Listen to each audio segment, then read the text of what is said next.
Good day mga ka-brother. Ngayon pong umaga tayo po ay meron po tayong ginawang Samsung automatic washing machine na front load. Ayan, ito ay isang taon po itong naka-stock at hindi na po ito nagagamit, wala po itong power.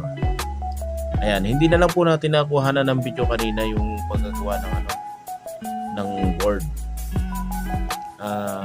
Ano lang po naman to kapirasong wire na ating pinag-connect lang kasi naputol pala. Bali, kinain ata ng daga.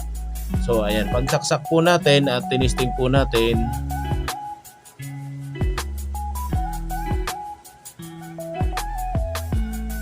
ayan, success po tayo mga ka-brother. Atin pong nagawa ang washing. So doon po sa mga may-ari ng mga ganito